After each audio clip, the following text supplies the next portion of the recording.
मराठा समाजातील काही राजकीय व्यक्तींची किंवा काही सामान्य व्यक्तींची जी कुणबी प्रमाणपत्र आहेत ती महसूल मंत्री चंद्रशेखर बावनकुळे यांनी दिलेल्या एका पत्रामुळे रद्द करण्यात आली आणि त्यामध्ये सामाजिक न्याय मंत्री असलेले संजय शिरसाट यांचा सहभाग आहे असा आरोप मराठा आंदोलक नेते मनोज जरांगे पाटील यांनी केला आणि त्यानंतर एकच वादळ महाराष्ट्राच्या राजकारणात समाजकारणात घोंगावलं।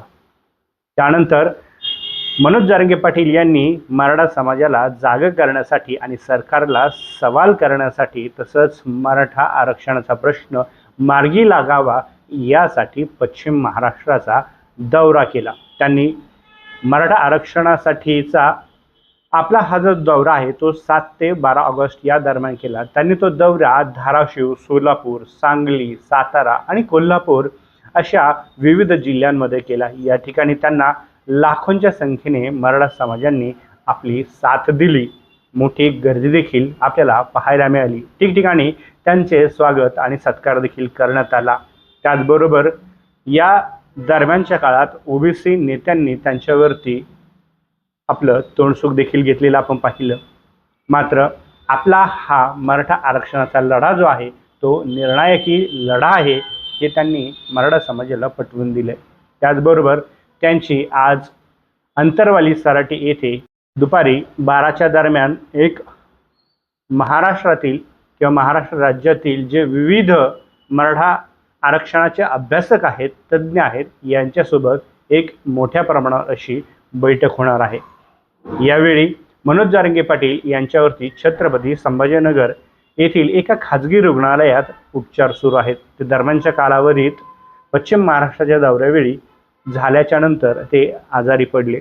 त्यानंतर त्यांच्यावरती उपचार सुरू आहेत। मात्र ते आज या अंतरवाली सराटी येथे 12 वाजता होणारी जी मराठा अभ्यासकांची किंवा आरक्षणाची जे अभ्यासक आहेत, तज्ज्ञ आहेत, या मंडळींसोबत एक बैठक होणार आहे। या बैठकीतून आपलं 29 ऑगस्ट रोजी जे आंदोलन होणार आहे आरक्षणासाठी किंवा उपोषण होणार आहे यासाठी ते ही बैठकीला महत्त्व प्राप्त झालेलं आहे। त्याचबरोबर 29 ऑगस्ट रोजी सुरू होणाऱ्या या आंदोलनाच्या पार्श्वभूमीवर या बैठकीला विशेष महत्त्व आहे। त्याचबरोबर पाहिलं तर ते आपले मराठवाडा दौरा, त्यानंतर विदर्भ आणि इतर काही ठिकाणी ते दौरे करणार आहेत दरम्यानच्या कालावधीत असं देखील म्हटलं जात आहे। त्याचबरोबर पाहिलं तर ही चर्चा निर्णायकी ठरणार आहे। त्याचबरोबर पुढील आंदोलन हे कशा पद्धतीने असणार आहे हे देखील ठरणार आहे। कारण की त्यांनी पश्चिम महाराष्ट्राचा दौरा सुरू असतानाच महसूल मंत्री चंद्रशेखर बावनकुळे आणि त्याचबरोबर पाहिलं तर शिंदे गटाचे म्हणजेच उपमुख्यमंत्री एकनाथ शिंदे यांच्या शिवसेना या गटाचे सामाजिक न्यायमंत्री असलेले संजय शिरसाट यांच्यावरती देखील त्यांनी आक्षेप घेतला, त्यांच्यावरती देखील सडकून टीका केली